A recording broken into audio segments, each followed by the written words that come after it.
Welcome to the Have More Fun podcast. In this episode, I talk with Jessica Honegger about how a pawn shop and adoption led her to start the most successful fair trade company in the world. Also, why it's important to value long-term efforts over short-term results. We are not tied to the identity of whatever the outcome is. There is a lot more freedom to just enjoy the journey instead of hanging everything on the results.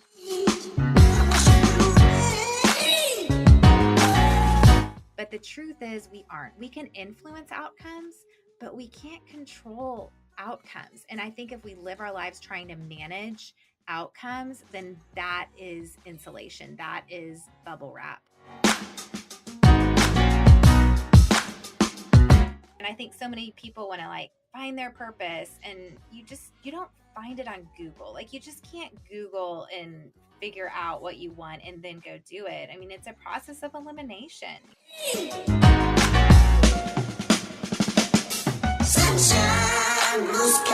One of my heroes, Eugene Peterson, frequently talked about how in order to thrive as a human being, we need to experience an equal measure of three things: rest, work, and play.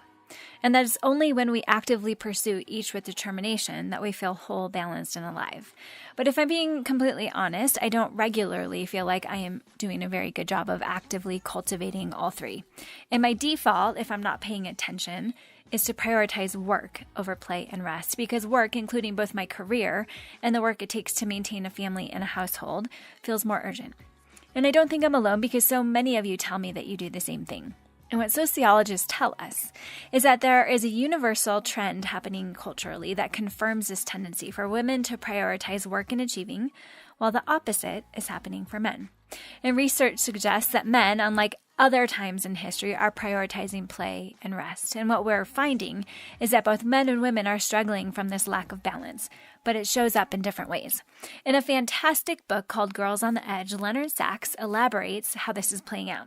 Now, keep in mind his statements are generalizations and don't work across the board, but his research gives insight into the collective fishbowl that we're all swimming in. And so here's what he says. More and more in my research, I'm seeing that men and boys are developing an Epicurean ability to enjoy themselves, to enjoy video games, pornography, food, sleep, but they often don't have the drive and motivation to succeed in the real world outside their bedroom. Their work is suffering because of it. While on the other hand, more and more women have that drive and motivation in abundance, but they don't know how to relax, how to have fun and enjoy life. And for many of these women, each accomplishment is only a stepping stone to the next goal, but it never ends. And then he goes on to say that the men's laziness and the women's obsessive drives are actually two facets of the same dysfunction: a lack of balance between work, play, and rest. He says that many of the unmotivated boys are content in their cocoon, with their video games and their online porn, reassured that their behavior is normal by the two other guys who they hang out with and who are just like they are. But they still feel a disconnect between their behavior and the person they want to be, but they aren't sure what to do about it. And likewise, girls are also likely to have some insight into their own situation and know that all of their anxiety and striving isn't contributing to a well-tended life, but they also aren't sure what to do about it.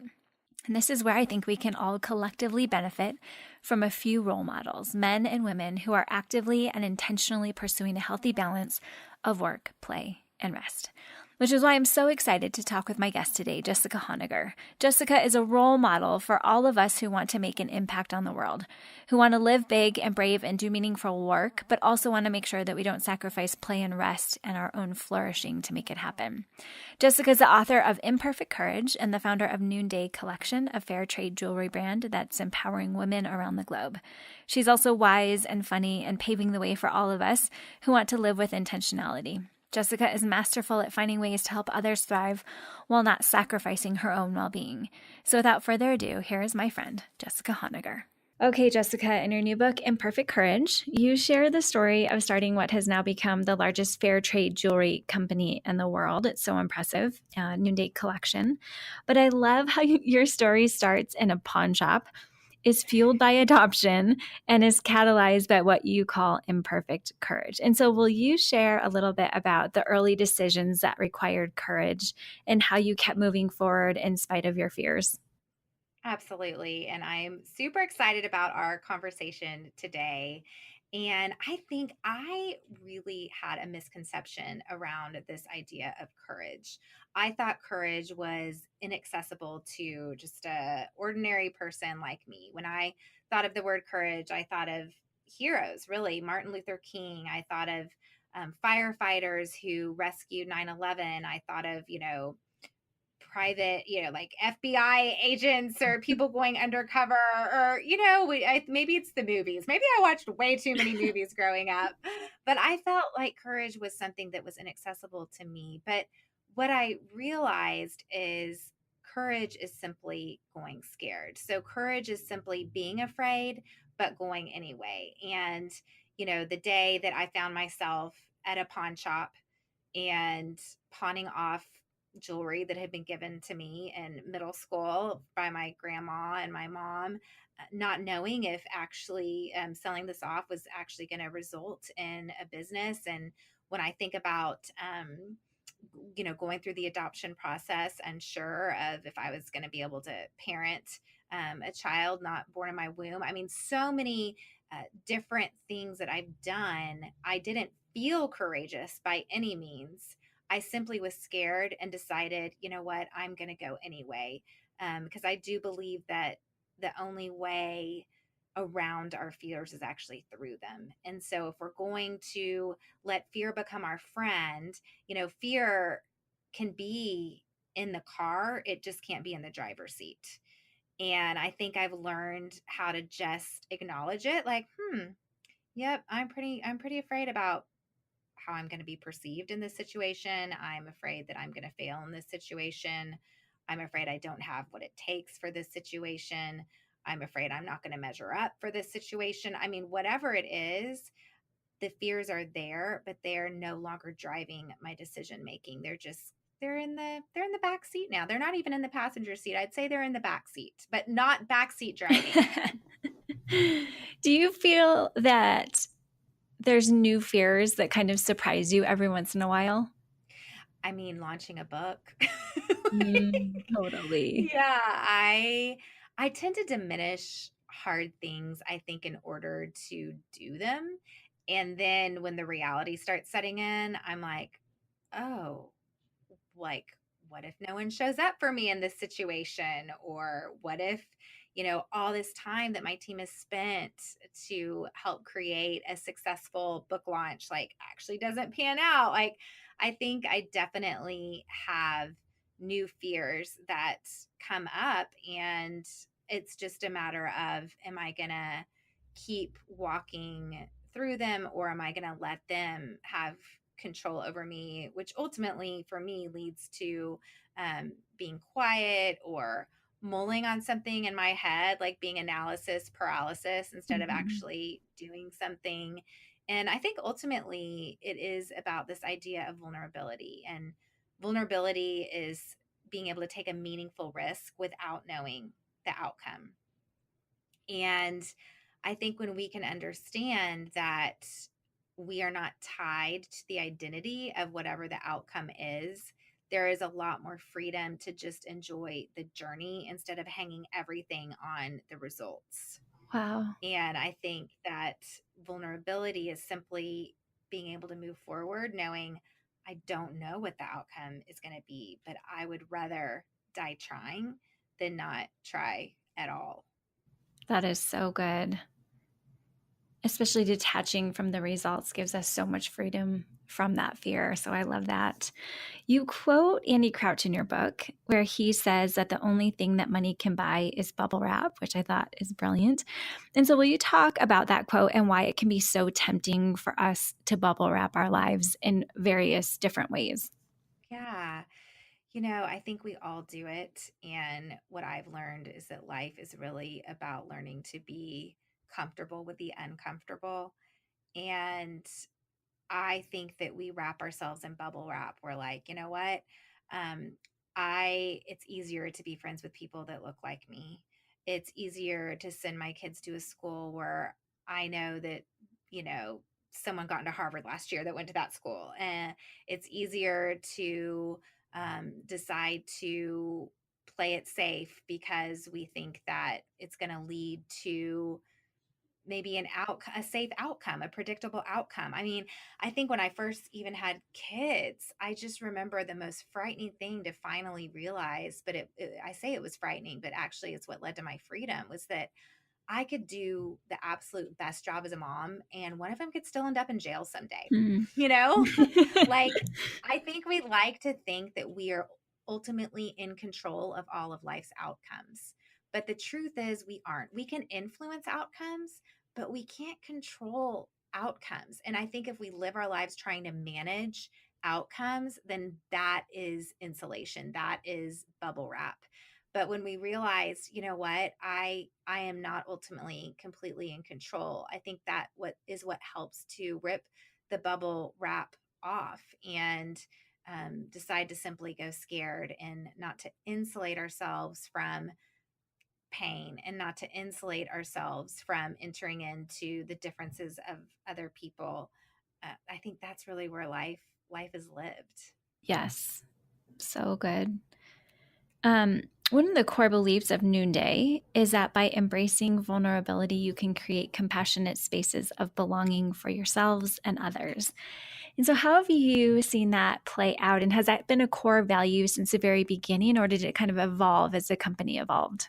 You know, I think that my very first time I had a trunk show. So, Noonday Collection, we have trunk shows. That's how we create a marketplace for the artisans that we partner with.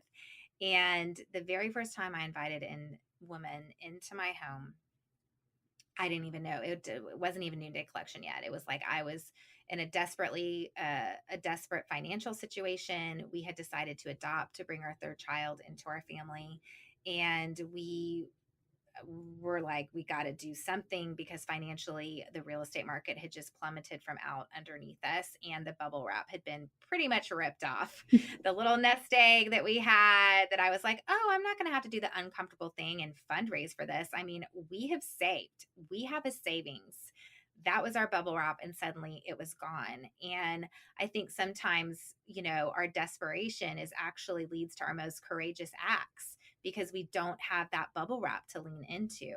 And I felt really cornered by courage when I decided, you know what, we're going to adopt, but I have to do something financially for that. And I had been connected to some friends living in Uganda who really had wanted to create a marketplace for artisan made goods here in America, but they needed someone to spearhead that. And that became my moment of courage to say, I'm going to open up my home and see if people would actually purchase these items.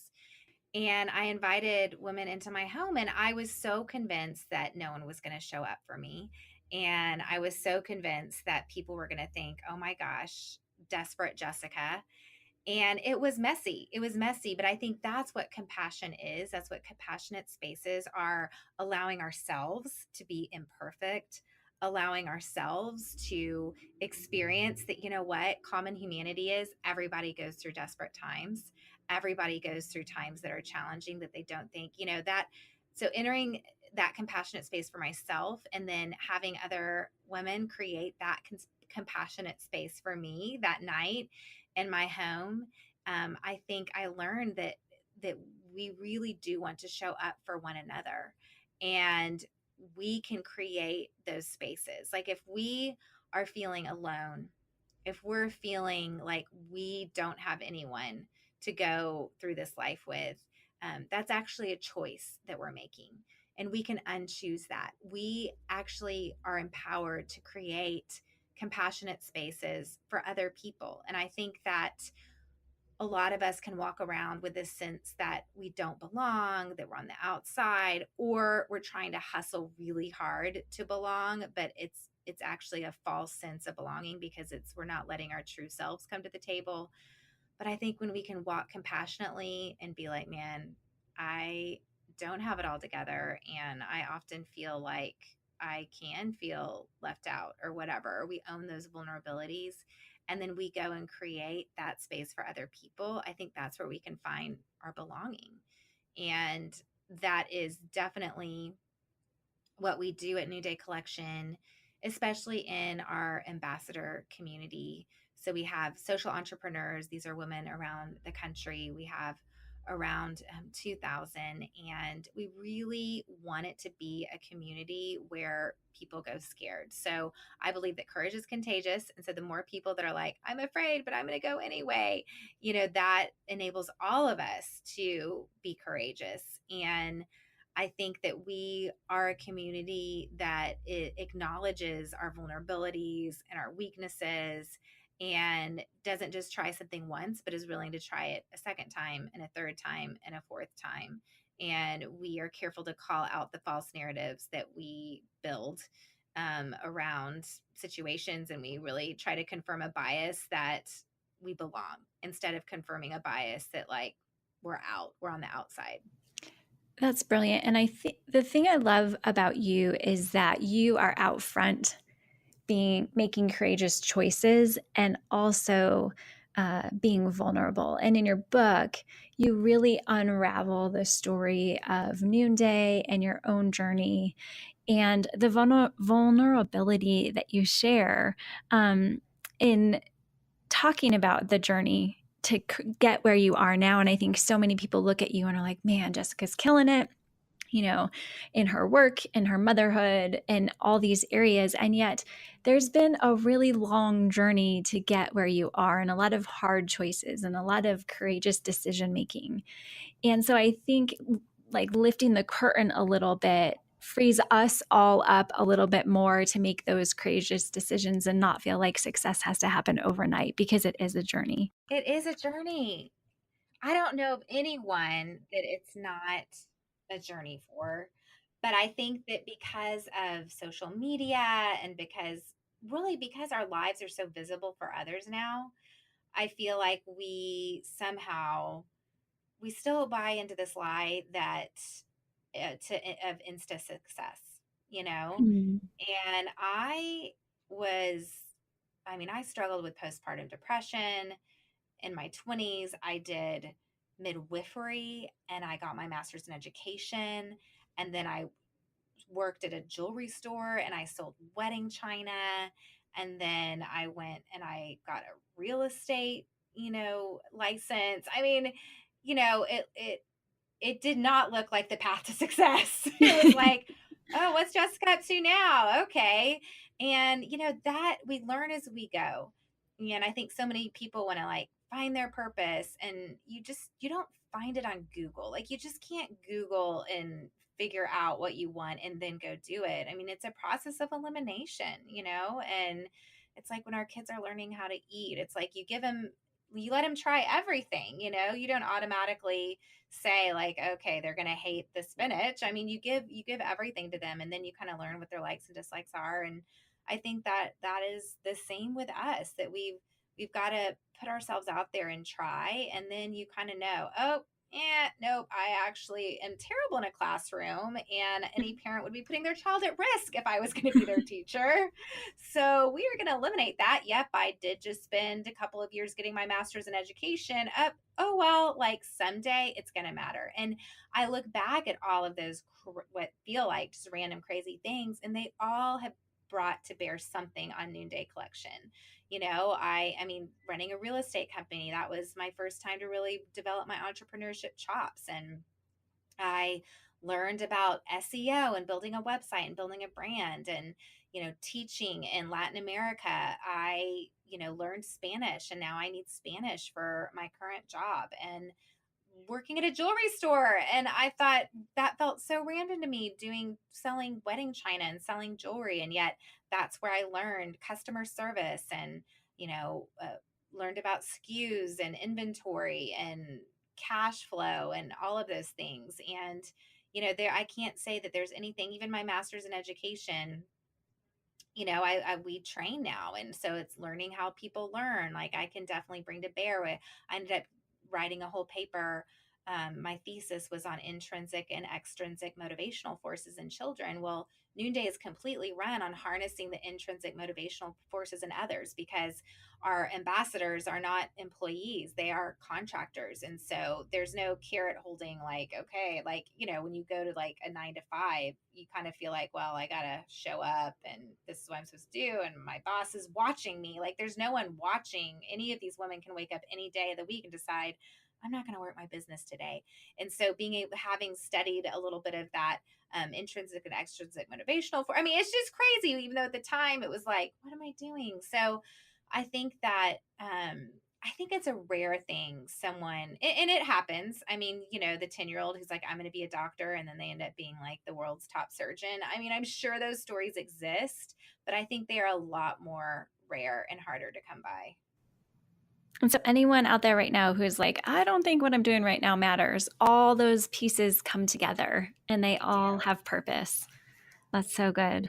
So as an entrepreneur, I know you've probably learned a lot through trial and error. And so what tips do you have for other women out there who are hustling every day, trying to start a business or run a business, or even just being a mom, but like doing their hardest hustle every day? Do you have any tips or things that work really well for you? I think for me, the original thing that kept me going is just absolute belief in what I was doing. Um, if you don't believe in it 100,000%, then you're not going to get other people to believe in it too. And you can't count on other people's reaction to it. You can't count on that one person that you thought was going to buy in and then they didn't buy into your idea. And now, oh my gosh, it's never going to work out. I think that you have got to believe and it's got to be connected to your purpose because it requires a lot of hustle to start something and it requires even more hustle to sustain something. And I think that would be my second piece of advice is once something has sort of reached like a tipping point where you're like, okay, this is a business, really taking the long view. Oftentimes at Noonday, we have, just short term pains for long term gains. And we really are in this for the long haul. We're walking with artisans who live in very vulnerable communities, and to see change come to those communities takes place over years. You might have someone who grew up in a shanty town in a slum and now he's managing a workshop, but he might go buy land back in the shanty town even though it floods every time because that's the only thing he knew. But eventually he's going to give himself what he deserves, and see himself through the eyes of his managers and to see the potential in himself. But those things take time, and time is, it is just, it's hard. It's hard to be like a waiter, but I hate that term wait. I don't resonate often because I'm like, wait, like, no, I have a bias towards action, but I think there's a waiting that's expectant. There's a waiting that leads to disappointment and despair. And then there's a waiting that leads to expectation. And I think that it comes from the long view, just taking the long view and knowing that your work is going to develop into, something valuable if you just keep at it. That's really good. I actually made a like underlined some parts of your book where you talk about that, valuing a commitment to long-term effort over short-term results, because so often in our culture it is completely flipped. It's we value short-term results. We want to see what can happen tomorrow. How fast can we make things happen? And even in parenting, right? Like we need to have the long game in mind, the long-term efforts that we're putting in on a daily basis to raise adults and not just the kid in front of us at the moment. So, do you have any thoughts for maybe someone who's listening who has big dreams, but they feel stuck or like they don't know what their next move is? I think that you do need to move. And I'm talking about the kind of movement that is not necessarily on the internet. I think that whether that's reaching out to someone and meeting with them in person, maybe there's someone who has gone before you and you could reach out to that person and say, hey, can I grab you lunch?